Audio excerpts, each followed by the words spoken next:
Why is differentiating between evangelism and missions important? I think it's important because it's easy to lose missions if you define everything as evangelism. I'm troubled when a pastor says everybody is a missionary, unless he defines what missionaries do as something other than that. If everybody is doing missions, then very likely missions is going to be lost. So here's the distinction I'm making.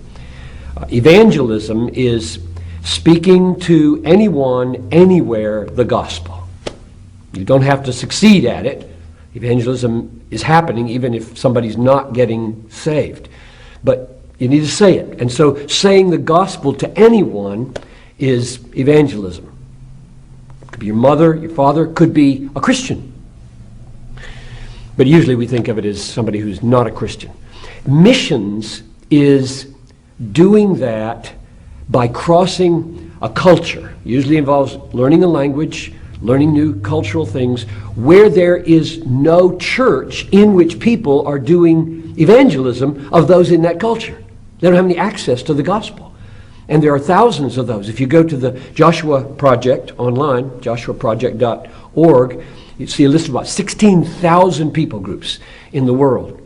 And I think the recent listing I saw was something over 6,000, where the church either is totally missing or exists so weakly that there isn't a self-sustaining base from which evangelism can happen.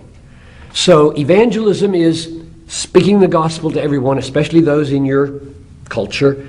Missions is realizing there are cultures and linguistic groups that don't have anybody in them to do that, and therefore we must make a special effort to learn languages, learn cultures, do all the anthropological, methodological thought that is necessary in order to be effective culture crossers to plant a church there who would then do evangelism.